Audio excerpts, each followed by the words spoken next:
Who's Blough? Who the Blough is David Blau. I'll tell you who Blough is. Blough is a risk. He's a big risk. But that doesn't necessarily mean it won't work out. We're going to break down what this OC hiring of David Blau, assistant QB coach, only been on the staff, not even as any big position, assistant quarterback coach, only been on the staff in Washington for 2 years, only been a coach for 2 years. So this is all he's had.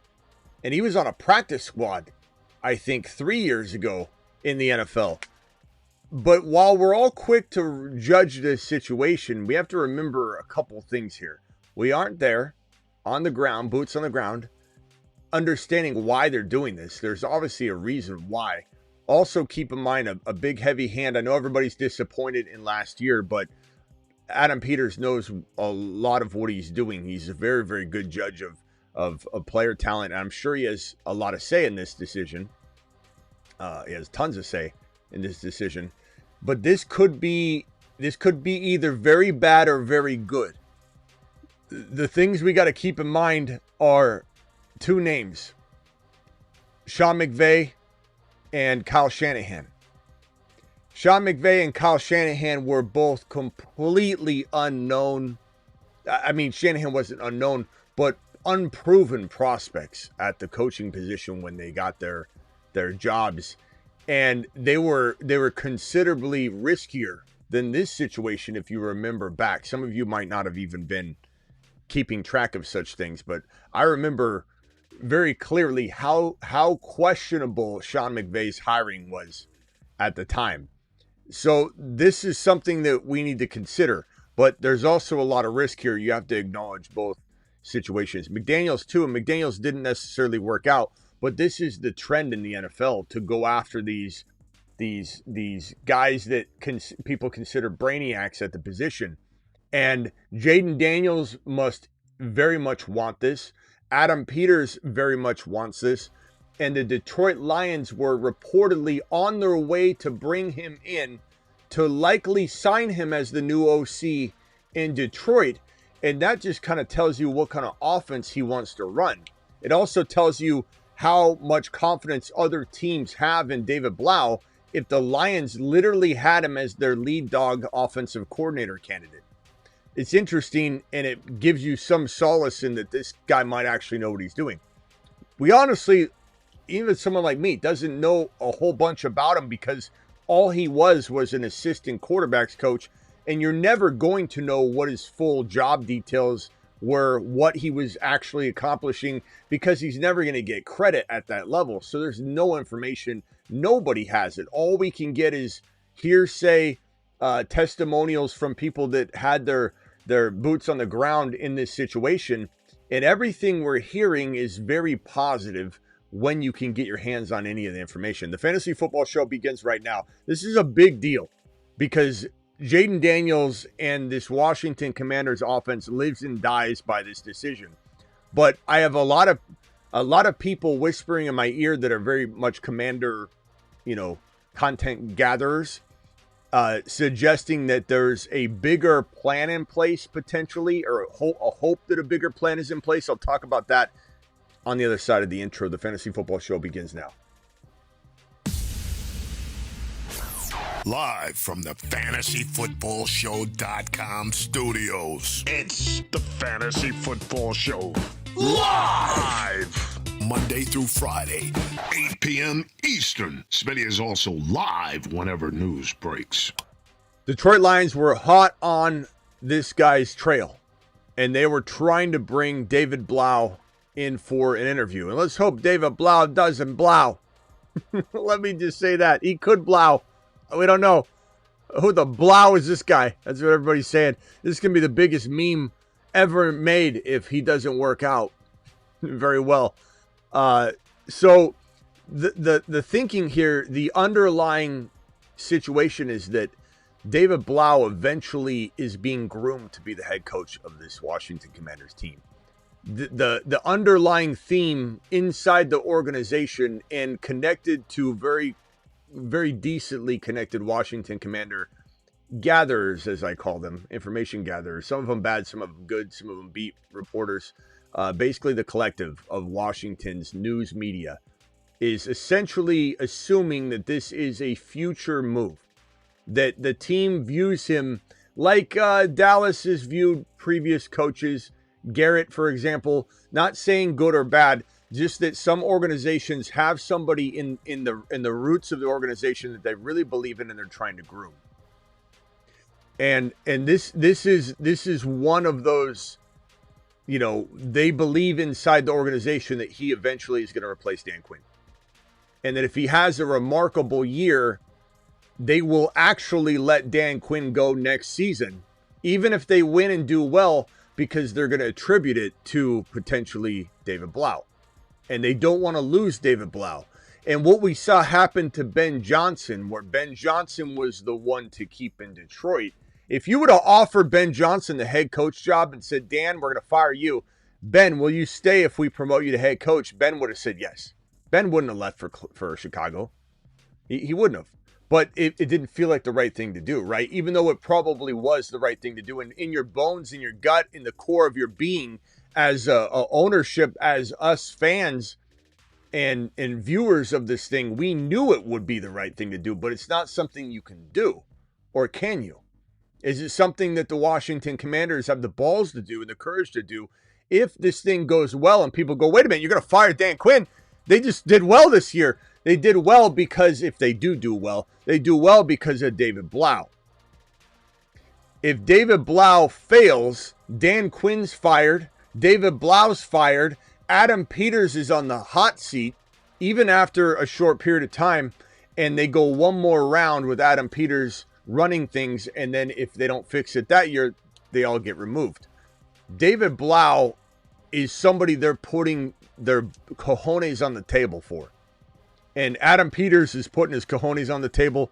And again, we got to be careful. I see some of the negative chatter because it's easy and inconvenient and it's, I don't want to say lazy, but easy to say that this is a bad hire because we don't know anything about him. And I don't say that because I haven't done my research. He's an assistant QB coach for 2 years in Washington, and that's the end, period. End of research. And there's no way to tell what you can attribute what to until we get that information from firsthand, knowledge. Hey, I worked with him. This is what he did. Or when they introduce him and they say he had a heavy hand in this, we'll find out more information as this process moves along. But there is no information. So it's very easy and lazy to be like, oh, David Blau can't be good because he's unknown. You gotta be careful not to completely overjudge your situation. You also gotta be careful not to buy into this with the blinders on it and be like, this is gonna be great. I'm a Commanders fan. This is a great hire. I heard he's pretty good. He's pretty good. This is a great hire. You don't know. The thing is 50-50 right now, or whatever close measurement you want to equate to that kind of situation. It's boom or bust time. It's boom or bust time. They obviously see something in him. Jayden Daniels obviously has to have some sort of desire to be coached by him. He knows Jayden Daniels, so there's good rapport there already. That's fantastic. You also know a couple things, that if the Detroit Lions were hot on this guy's trail, if the Detroit Lions reportedly had this guy in their crosshairs as their number one offensive coordinator candidate, and he was about to command an offense with Gibbs and St. Brown and J-Mo and Goff and a high-octane aerial attack. Not saying he'll succeed. I'm not trying to draw a conclusion. But you have to ask yourself, does this guy have the mindset that we're wanting to succeed over in Washington? Yes. If the Detroit Lions had him as the number one OC candidate, there's obviously more to the story than the passing by of, hey, Blough, I don't know who he is. He sucks. We don't know. I could say that right now I feel a little bit more confident that this could work versus that it won't work, because of all of the different hands in this situation wanting to pull Blough to their organization. That tells me some things that I don't know that we have to assume are true. That he has some skills and some abilities and you look at Schottenheimer over in Dallas, and this is a similar feel, and that worked out beautifully. So we got to remember that these things happen all the time. McVay was more controversial than this situation right now, because that was a much more complex and ready-made situation that had to work, and it did. And Kyle Shanahan, while he has got the family ties and obviously the notoriety there, it was still very controversial at the moment in time that it occurred, and there's no difference here. So we have to be very, very careful not to overreact. We also have to be, in both directions, though. Be careful not to overreact in the negative and overreact in the positive. But this is an intriguing situation. I'm a little bit intrigued. And the same thing for Schottenheimer. When we were worried about what that was going to look like, was this just a petty hire? Was this a hire out of I don't know, just giving Shotty a little bit of a chance when he didn't deserve it? And it ended up working pretty well, considering the pieces he had to play with. The offense played remarkable.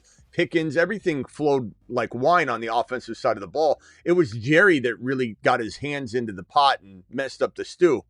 But it does certainly feel pretty good about that situation from a production standpoint. And again, I keep coming back to the fact that the Lions were hot on this guy's trail.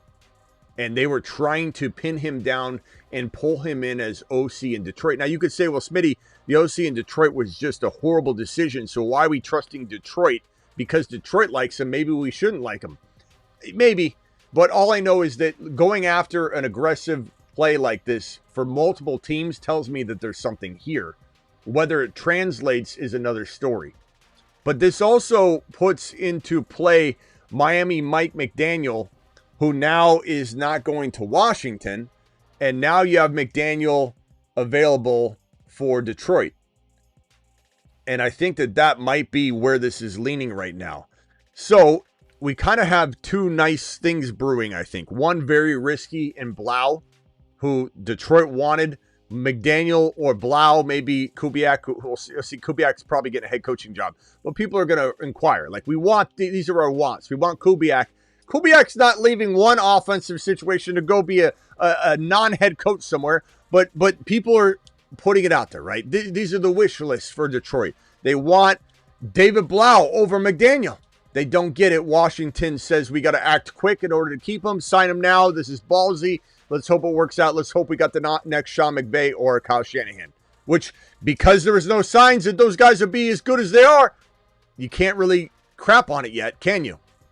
Now McDaniel goes to Detroit. Now we have Achane getting fed, or Achane volume getting fed to Jahmyr Gibbs. Gibbs might become the number one overall player by a country mile if he's catching 100 footballs in Detroit. And I love Bijan, but this is why we always say Bijan and Gibbs can rotate no matter, how's the wind blowing. The wind's blowing a little to the left toward Gibbs. Oh, it shifted over toward Bijan. It's a nonstop teeter-tottering of who's the number one running back in fantasy football 2026 and beyond, and that's Gibbs and that's Bijan. Gifted membership by Ray. Ray, appreciate you dropping the gifted membership. Thank you, kind sir. You've just been Smitty approved. But I'm excited about what this could potentially do. And Detroit getting McDaniel is really what we want. It's definitely the thing that we want probably most, I think, right now. I like the idea of McDaniel, and let me put up the available head coaching positions that are out there in the NFL. These are them: Dolphins, Ravens, Giants, Titans, Falcons, Cardinals, Browns, Raiders, OC coordinator job opening in Detroit. Now, could Mike McDaniel get a head coaching job? Maybe. Could he get an OC job in LV? Yes. Could he get an OC job in Atlanta? Yes. Could he get a head coaching job in Atlanta? Maybe.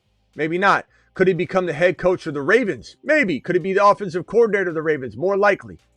These are all situations that could brew in the next handful of hours and days. I'm excited for it. You're excited for it. There's a whole lot to talk about. And let's break it down. Dial into the show. Let's have a conversation. Call into the show. Call into the show.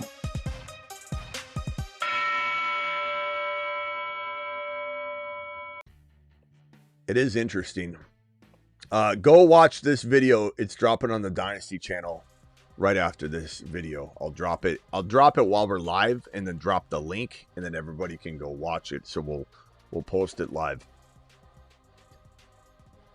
This is a wild one. It's a wild one. I just want everybody to take a moment of pause and just, understand that just because somebody hasn't done it yet doesn't mean they can't. But it does seem very risky. And, the Commanders probably would have rather had him rise up, a different way. But everybody's got to become an OC for the first time, that first time. And sometimes it works and sometimes it doesn't. And, assistant QB coach, maybe the best path would have been QB coach. Although some teams don't have a QB coach. They have the assistant QB coach and an offensive coordinator. So it's like, it's tough to really keep saying well, what does he need to have? Well, what was his role? How important was he? Clearly he was important enough that they don't need to jump through hoops with him. And everybody needs a chance to become an OC at some point. But I think that this is going to have equal parts risk and reward, and then we'll see it play out. I mean, I think that, for anybody to assume that it can't work is kind of reckless. For anybody to assume it's for sure going to work is reckless. It's an equal part, situation. But again, you go back to the things that we know. The things that we know is that internally they love the hell out of him, like Dallas loved Shoddy. That worked out. They love him internally, like McVay, was loved so much. They love him internally, like it's just that part fits, right? And then there's the other part of the fact that other teams were going after him as a lead candidate. So there's a lot of internal talk and discussion within different organizations about how he's their number one choice. That should tell you a little something. That should tell you that he's probably qualified.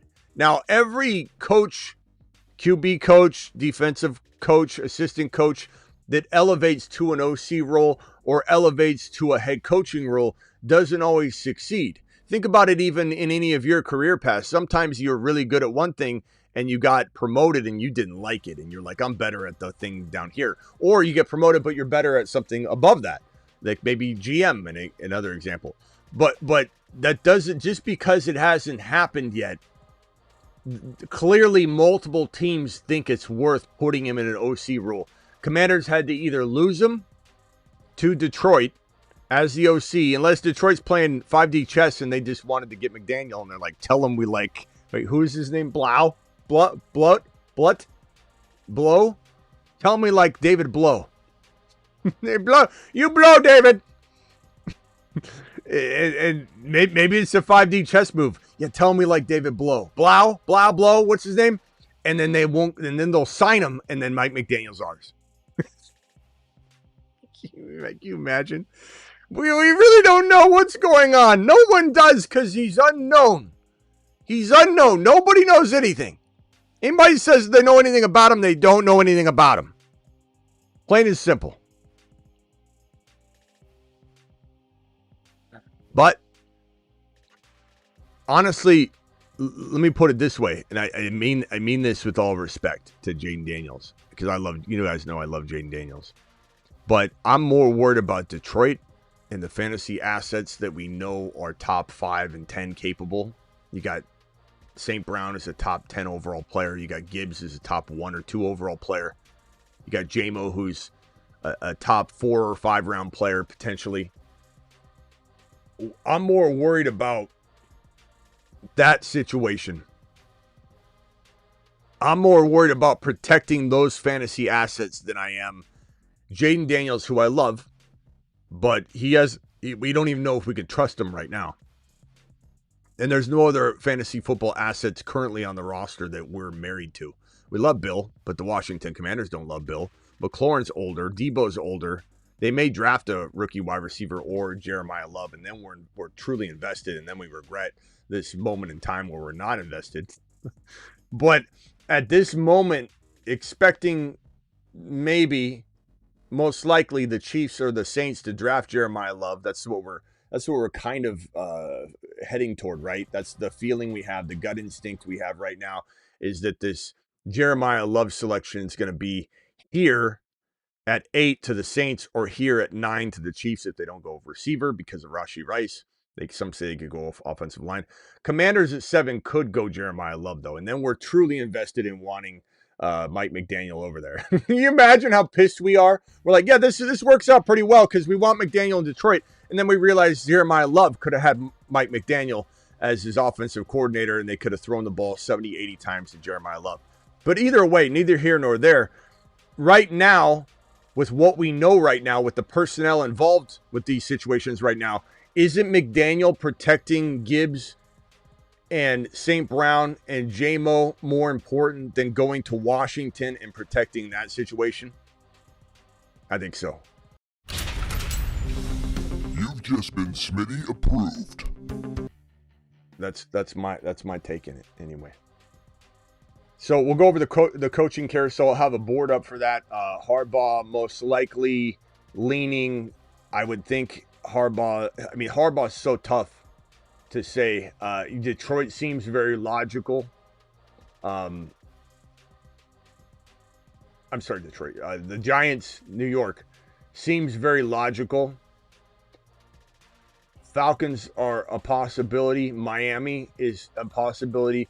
Many think that Miami is going to be the Harbaugh marriage now because of McDaniel, but I don't know that just might mean that they're going to go after McDaniel. Like Harbaugh could have said something like, "You don't even have an opening," and he's like, "Well, if we did, like, well, when you do, call me and then we'll talk about it." Like we don't even know how that went down. Like Harbaugh, just because Miami made the decision they made doesn't mean Harbaugh's waiting on pins and needles, you know. And also Harbaugh could step away for a year. Harbaugh could be interested in the Falcons situation, the Giants situation, the Raiders situation. Again, a year off. There's no guarantee whatsoever. Going to be interesting for sure. And I think there's a lot to discuss, a lot to consider, a lot of risk involved on all these different angles. Man, this is big news, though. This is huge news. 30-year-old lacking experience, that it seems to be a quiet secret in the National Football League that David Blau has skills that multiple teams want to bring in as their offensive coordinator. I mean, you can't argue that this doesn't have a hint of excitement to it. You can definitely argue that there's a lot of risk and concern. Like, no doubt about it. But this feels like it's either going very bad or very good and nothing in between. And Dan Quinn is fired if this doesn't work. Adam Peters is on the hot seat if this doesn't work. And they're geniuses if it does work. But even Dan Quinn's job won't be safe for probably a year, maybe right like a year. As soon as if this guy goes and explodes in Washington, the way the NFL works, there's head coaching jobs waiting for you the next year. No one's got to prove anything anymore. And that's why the turnover in the league's so bad. That's why players go up and down from year to year. They lose OCs in one damn season. The parity's crazy because of the nobody stays in one place. And why coaching contracts aren't like player contracts are beyond me. Does anybody wonder why in the hell they don't say sign a contract and then you can't go anywhere for 3 years? Like, why are coaches treated any different than players? Why can't we lock up? Why is Ben Johnson not locked up for 4 years over in Detroit? Why does it have to be this way? Because it doesn't help the NFL. It only hurts the players, and then players get hurt. Players have, bad seasons, and teams go up and down.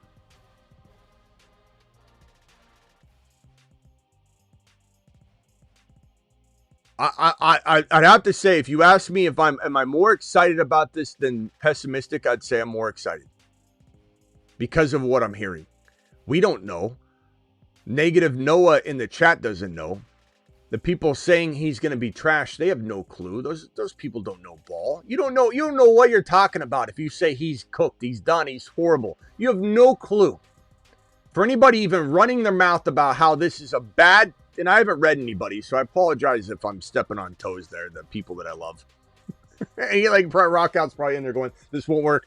I haven't even read it yet. So Rockout, I apologize. I'm not reading anything yet. But other than those people, because I want to take back what I said.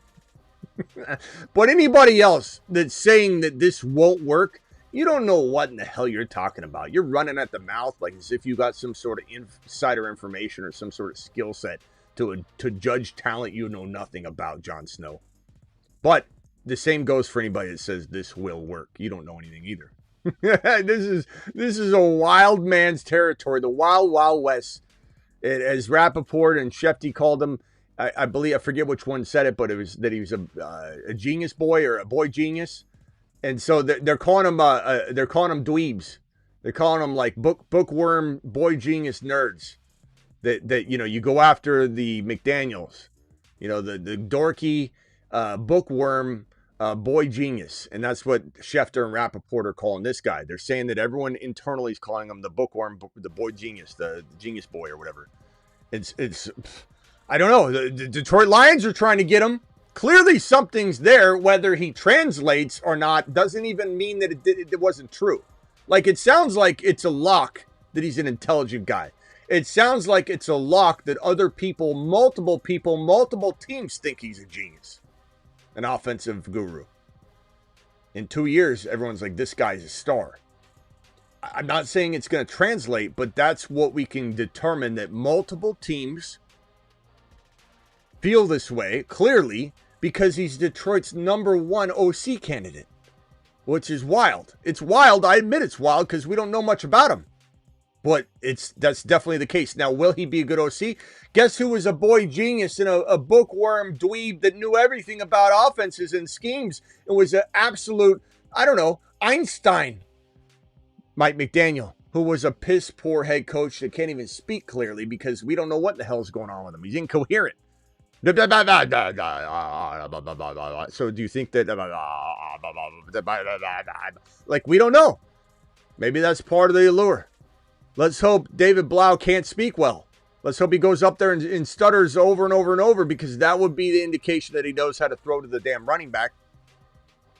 But I'm a little bit more excited than I am pessimistic. And I think people that are taking a hardline stance on either side don't know what the hell they're talking about.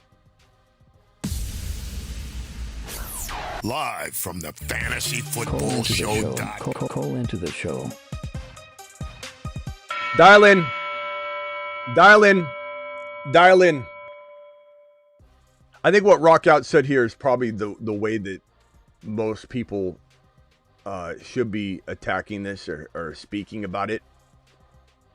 This is probably the way that the most honest answer that I think you'd find, especially from a Commanders fan. Blough is not my first choice, but I'm optimistic about it. I think that's probably the way you should be looking at it. I don't think you should be looking at it like and trying to convince yourself that he's the best option that you knew about. He wasn't.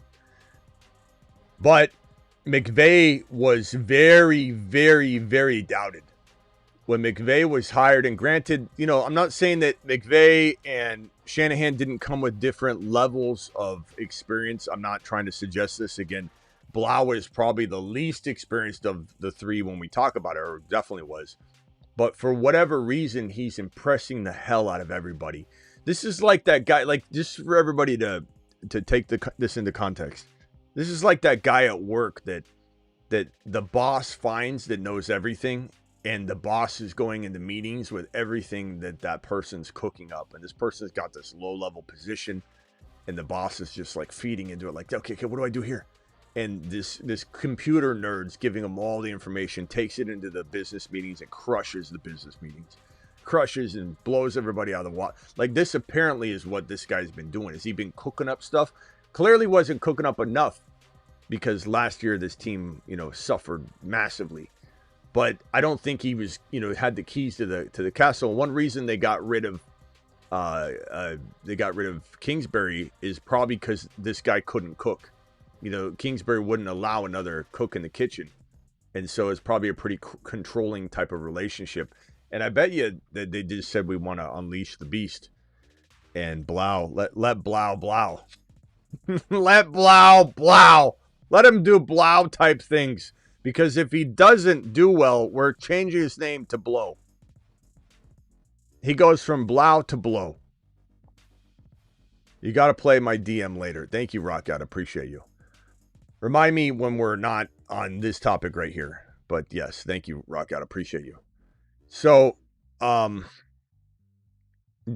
in if you have anything you want to say about this conversation. I think the phone lines have been reset. They haven't been working the best lately. I get missed calls right away. Denny's been calling like crazy. Denny called yesterday at 7:33 p.m. I think we got off the live stream at like 7:20. So Denny doesn't even watch the show. He just completely dials in, oblivious to when the show's on or off. Hard to gain NFL OC experience if you can't get in the NFL job. McVay was 30 when hired. People said the same thing. He's young. He can relate to JD5. 0 risk, high reward. It's certainly, or I would put it, I'd say it's high risk. But yeah, I mean, you've got to take these chances. I think the way they're looking at it is Dan Quinn is on the hot seat regardless. So let's do the craziest thing we've wanted to do. And if we crash and burn, we're just going to put it all on Dan Quinn, send Dan Quinn and Blough out the door because they blow. And then we go for that one more attempt. So I think this is like carte blanche to go do what in the hell Adam Peters wants to do with his gut instinct and says, I like this Blough kid. I know him. I talk to him every day. It's not like he doesn't know, oh, he's down the hall. What's his name again? Like Adam Peters knows who he is. Adam Peters is evaluating this. And this is a risky play, a very risky play. So I'd recalculate that to high risk. But I know what BBQ's saying, and I agree that it's probably the only time you can make this kind of risk because you can then just throw this situation, you know. Denny, where are you, Denny? Dial into the show, Denny. We're waiting for you. You call into the show whenever we're not live, but I emailed you and said dial in. You're live, Justin. Where are you calling from? This is calling from Hawaii, man. Big I can't hear a word you're saying. You're like talking into your armpit or something. Hello, can you hear me now? Yeah, now we can hear you. I don't know what in the hell that was, but go ahead. No, that was my Bluetooth. It's all good, man. No, calling from Hawaii, big Skins fan since forever. Been following this situation. I find it really interesting that they got rid of Cliff in the first place. So, like, that kind of led to possibly, definitely what you said before. Maybe he wasn't, letting Blough cook in a way. Yeah. But I like the other homie said, man, it's not the first choice, but definitely excited. I'd love him to be able to kind of marinate a little bit more, but at the same time, hey, when other guys are going after him, man, keep him in house, and we'll see where it goes from there. I mean, look, the Lions put him to the feet to the burner, right? And they said, how much do you like David Blau? Because if you're not going to act, he's going to blow the hell on out of Dodge, and we're going to take him as our OC. And Washington could have said, fine, have him. He's green, he's good, but he's not that good. But Washington said, no, we can't afford to do this. And Peters obviously knows who he is. Definitely. They know way more than we know. It doesn't mean they're going to be right. And just like McDaniel was an offensive genius, a genius boy, he didn't translate. He was not a good head coach yet. Maybe he has another shot and he does it, but he was not a good head coach. So there's no guarantee that just because genius boy over here knows X and O's that he'll be a good OC. But you can't know until you do it. And like BBQ just said, like I said earlier on the show, like everybody that doesn't have experience has to get experience somewhere. And exactly. You think about McVay, you think about Shanahan, even with more kind of on-hands experience that they had, they clearly feel what the Rams felt and every other situation felt when they did put those people in play. Yeah, definitely. And the other thing too is if you got McDaniels, if we did get McDaniels, who knows? He'd probably been gone in like a year or two. Even if if we did really, really well, he would probably been gone for like a head coaching job somewhere. And to put that on Jayden Daniels to learn a whole new system, and then maybe lose out again in a year, and then you got to learn 3 systems in like 4 years. I hear what you're. It's like, geez, man. I hear what you're saying there, but the thing you got to remember is that you don't get rid of Cliff Kingsbury and then just run his system again. So That's true. It is going to be a new system still. But at least JD5 knows Blough. Blough knows JD5. Exactly. So it's not going to be entirely a total overhaul. It's going to be like, hey, let's build this around us. And that's the way it's going to feel. But it will be a new system. You're not just going to run the Kings. Like, otherwise, you keep Kingsbury. No, I feel like it'll be a kind of a morphing of Kingsbury's system and a little bit more, because Blough did learn from him and a bunch of other people. So I think he'll be more malleable, or more he can evolve a little easier, I guess. He's not set in his ways as much, hopefully. So yeah, I can get behind that. I think that you obviously become what you're around. Like as a coach, you certainly are. You become a piece of what you've been taught. So certainly going to bring some Kingsbury style to his offense, and not to mention that Detroit wanted Blough as their number one OC option. So clearly it's going to be an Arsenal aerial attack type of offense. I'm hoping so, man. I'm hoping so. Definitely, bro. And on top of that, like,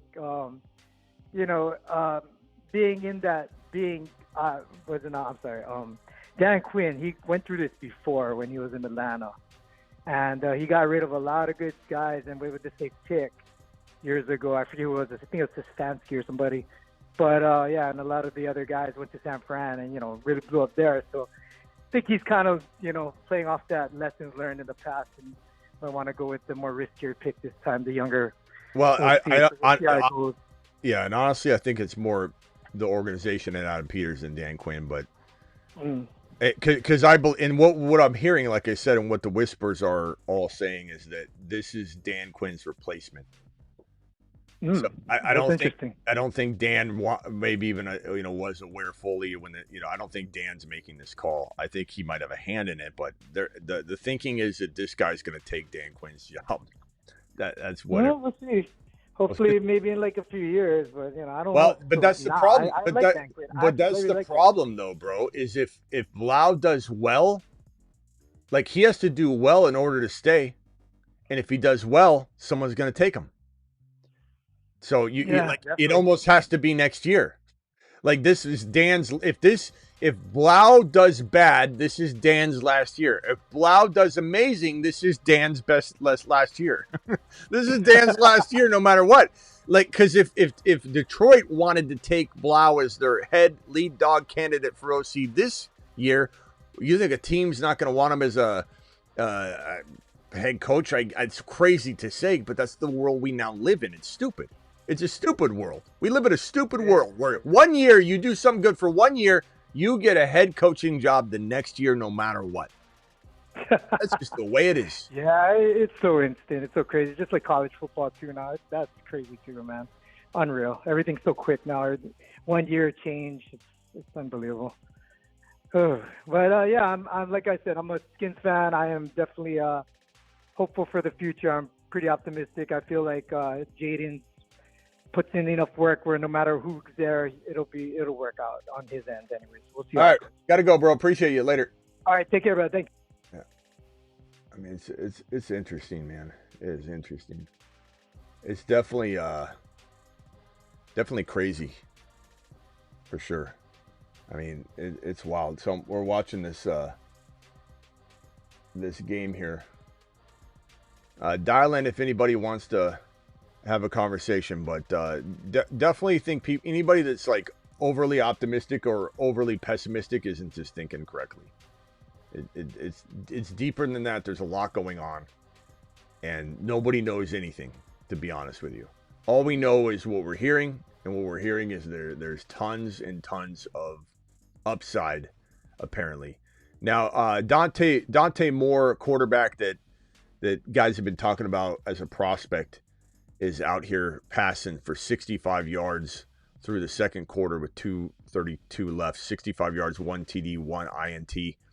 Fernando Mendoza, the number one overall projected pick in the 2026 NFL Draft, going to the Raiders at number 1 overall to take over and be the new future of the Raiders. Mashed potatoes. Yeah, buddy. Mendoza's he's 8 for 9, 102 and 2 tutties with 2 minutes left in the first half.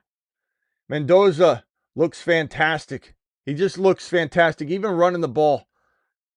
Just don't get hurt. Don't get hurt, my guy. Do not get hurt. Mendoza's got now 4 rushes. I don't know what that's going to put him at, like 10, 15 yards.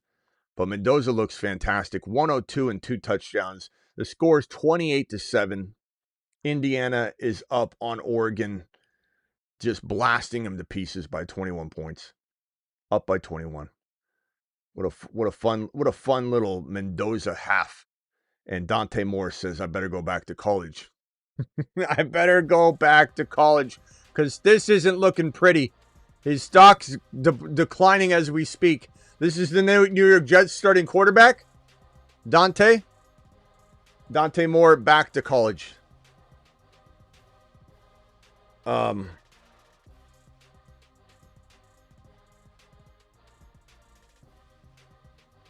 Let's see. I was gonna put this on screen real quick. Hold on one second. Let me move Mike McDaniel's mugshot over here so we can discuss it a little further. Phone lines are open. Dial in. Call into the show. Call into the show.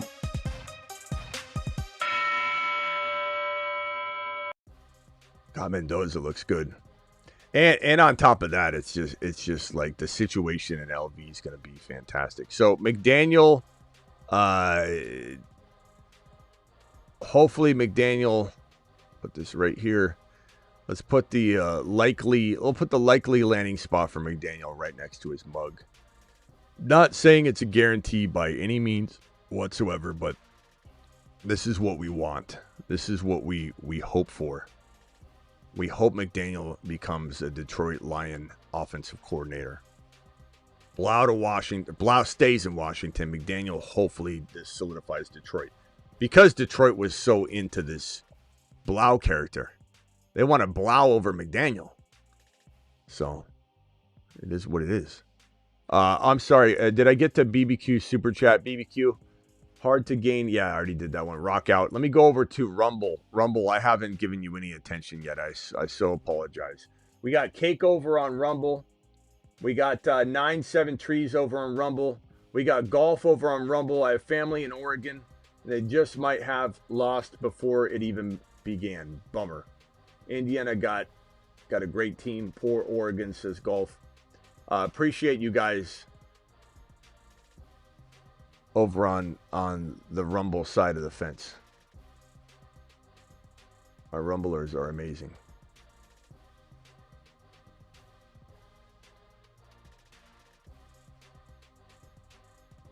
No more phone calls? Nobody wants to talk about this situation?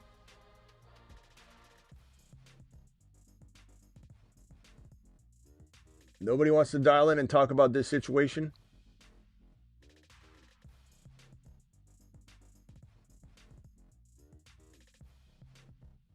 Hope JD wasn't just a one-year wonder. I don't think he was, bro. But he's certainly in a needs to be put in a better position because like you could be as good as can only be as good as your situation. So at the end of the day, it's going to be tough. I'll never understand the mindset that believes teams, players, and coaches don't improve and just stay static. The offseason is winning season around here. Yeah. Also, yeah, from an NFL perspective, when people say, "Oh, the Raiders," or like someone said in the chat, like the Commanders need talent. Blough needs talent in order to do no shit. Like what a thing to say. what a revelation. Well, he needs that's one of the dumbest things people can say. They're like, well, if he gets a quarterback, we're like, well, what do you think? Where would you rank, MHJ right now? And then somebody goes, well, once I know what happens with the quarterback situation, like no shit, bro. That's why we're talking about it. We don't need that commentary. We understand what time it is. We're asking on January 9 what you think of MHJ is.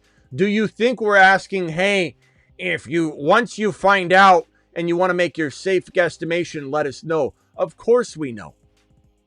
So to that point, it's funny when people discuss, oh, the Raiders. Well, the Raiders are bad. They got no offensive line. Tell me you don't know ball. Tell me you don't know ball when the first thing out of your mouth is, we're excited about the Raiders. They're going to build from the ground up. Well, they need an offensive line. We know that, Steve. We're not morons, Steve. It's unbelievable. The parity in the league is crazy. And part of it's the turnovers of those seasoned coaches, too.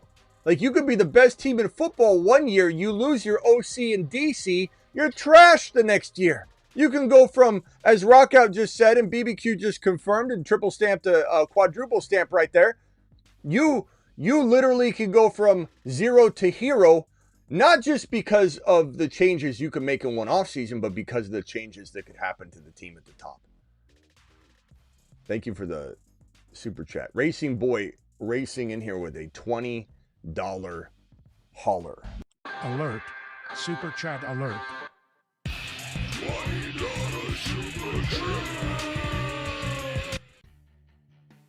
Don't forget to watch that video.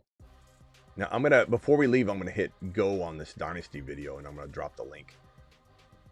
It's a Christian McCaffrey video on Dynasty. 10-man, you can guess who I'm going to say, right?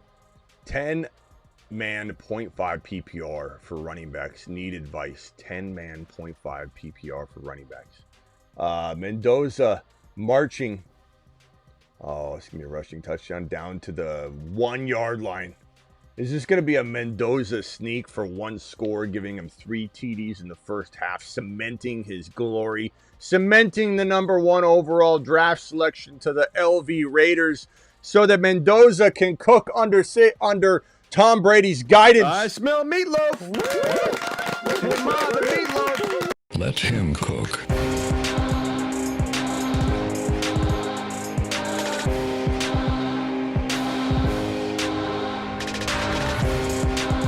Mendoza!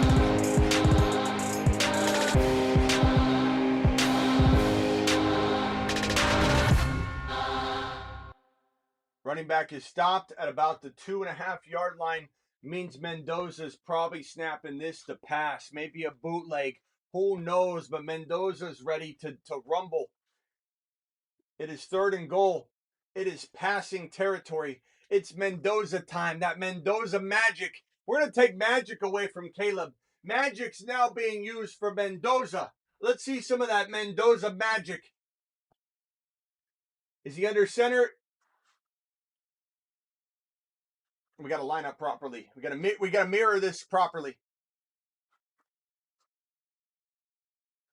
There's a little bit of a delay. Let's read Racing Boy's super chat. Racing Boy. Oh no, here we go. Hold on, Racing Boy. We'll be right with you. In the huddle, Mendoza's saying, "This is my time to shine, boys. Sit down. Nobody steal the stage from me." Okay, it's Mendoza magic time. Watch, buckle up. Let's roll.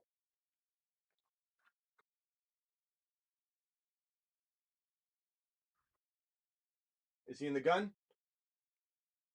Is he in the gun?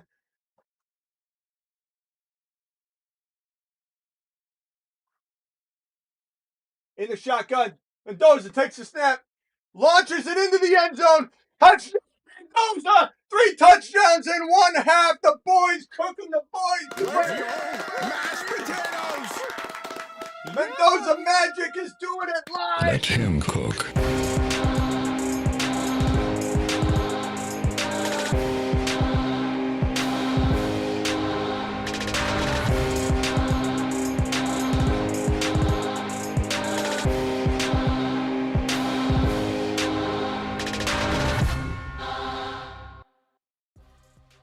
The boys turning LV around. Do you understand what this means? Do you understand what is going to happen to LV?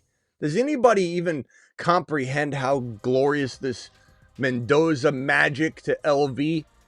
Like, it's going to be near immediate turnaround in this organization. Even if they don't make the playoffs in such a tough division, we're talking about one of the, if not the toughest division in football. Even if, let's say, LV can't grab the division win, and it's possible, but anything's possible. Rockout just told you, BBQ just told you, things can flip in 1 year. 1 year. It doesn't have to be 2 years. But let's just say they can't win their division, and then you got 3 wild card spots. It's not easy to make the playoffs with one of those 3 wild card spots, especially when Denver and the Chargers are in your division. So this is probably a harder path to the playoffs for any team in the league. This is the hardest path. But even if they just show signs of glory in year 1, it's turning around in year 1. Mendoza to the mother freaking moon. This kid is absolutely amazing. Bowers to the moon. Mendoza to the moon. Ashton Genty to the moon. Everybody that's doubting it like a Donnie out there, you're ridiculous. Hey,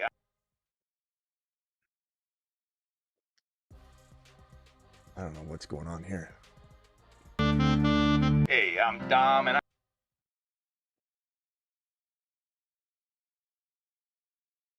what in the heck is going on here?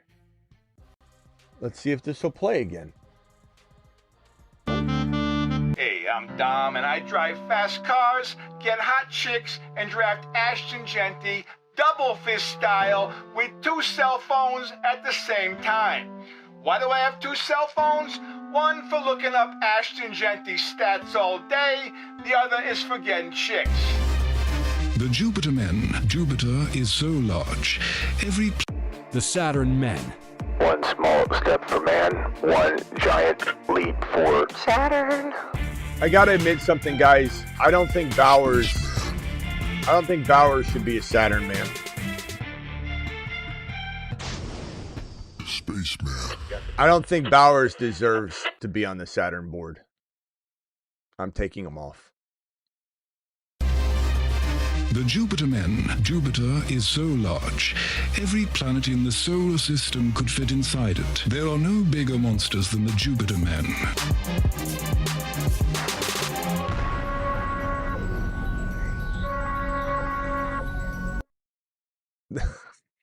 There's just no way we're leaving him off the Saturn board.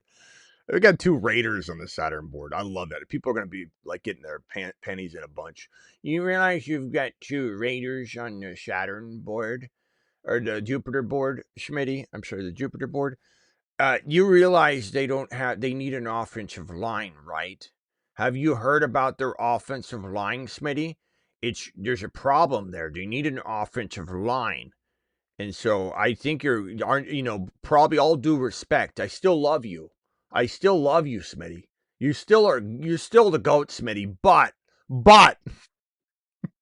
even though I'm trying to pretend that this is a compliment, you're still good, but Smitty, all due respect, just letting you know, trying to help you with your channel, Smitty. All due respect, you can't predict something to turn around like that. I'm not expecting it, so therefore it can't happen. All due respect, of course. Well, I'll tell you what, I could care less about your respect. Roll it up real nice and tight, Bowers and Genty haters, because these guys are going to Jupiter, baby, and they're doing it live. To Jupiter. The Jupiter men. Jupiter is so large. Every planet in the solar system could fit inside it. There are no bigger monsters than the Jupiter men. All right, there we go. All right, poor Racing Boy. Poor Racing Boy. Racing Boy. 0.5. You still there, Racing Boy? I apologize, bro. Got offered the 1.5. Sony device got offered the 1.5, the 1.9 this year for handy. For a handy. I have the 1.1 and plan to take Love. So I have Gibbs, Genty, Love, Tootin, Benson, Benungai, and Algier. Sorry if it's off topic. Hard to pass up handy, but I'll say, let's see, 10 man, 0.5 PPR, running backs that need, okay, got offered the 1.5, 1 for this year for Hendy. I have the 1.1. There's no way I do this. There's no way. Sorry. There's no way. The 1.5, I don't care about the 1.5. Like, I think I'd like it once it's on the clock, but I'm not getting rid of Henderson. If that's what handy is, if you mean Hendy, there's no way I'm getting rid of Hendy for 1.5, 1.9. Absolutely zero chance. Negative chance. Absolute one of the worst trades I've ever seen. No way. I mean, you could trade Hendy for like an elite wide receiver if you want to go that route, but that's not even close. So is that correct? Is that what Handy means? I'm hoping it means Hendy. But yes, I'm not trading those picks. Racing Boy, I appreciate you, by the way, and thank you for waiting. You're the man, the myth, the legend. Racing Boy dropping a $20 wad. I just absolutely love this guy. Okay, Blitzen says Blough could be on the same coaching trajectory as Kellen Moore, 1 year QB coach before getting the OC job in Dallas. Now he's the OC for the Saints. Look, I really thank you, Blitzen. I really think that there's a chance here. There's just a lot of supporting evidence of like testimonial evidence that it's not like it's just he rose up and everybody's like, what in the hell's going on? You know, what in the hell is going on here? Who is this guy? Or, yeah, I remember him. He was pretty good. No, like Detroit wanted him. Like everybody wanted him. There's clearly some hidden talent here. Just whether it translates or not is not, you can't just say it will because everybody wanted him. Just because you're a good X's and O's guy and you're a good QB coordinator doesn't mean that it 100% is going to pencil out and translate. But I think it's a very optimistic situation with a lot of risk, but very optimistic. And like BBQ said, even though I disagree with it being low risk or zero risk, what he's trying to say, and I agree with him, is for Peters, it's like Dan Quinn's already in or out based on the success. Just plug in the risky guy at zero risk because you can just fold the next year again. So I'm totally on board with that thinking, man. Mendoza's so good. Yeah, you know, I better be careful because we're gonna run out of spots. To the moon. We're gonna run out of spots. The moon men dropping loads in outer space. We're gonna run out of spots. Where's my Mendoza? Space I'm sorry, I can't control myself. Mendoza, and it's the only quarterback we're gonna have. Just so you know, there's gonna be no other rookie quarterback. This is not like we're all on the rookies. The rookies are we only have Love and Mendoza right now on the Spaceman board. So I'm not saying that we won't put like Jonah Coleman or won't put Emmett Johnson or potentially Jadarian Price. One of those, not all of them, but one or two of those guys could crack the board. Tyson will crack the board. Most likely Tate will as well. But then it's going to stop there. Like, there's not going to be rookies everywhere. It's going to be the two rookie receivers, Mendoza, Love, and maybe one other rookie running back. That's it. It's not going to be littered with rookies. This class is kind of complicated. To the moon. But to the moon, Mendoza, Moon Man extraordinaire. Excited to announce it. Excited for it to happen on the channel right now, live on let me get The Jupiter men. Jupiter is so large, every planet in the solar system could fit inside it. There are no bigger monsters. The moon men dropping loads in outer space.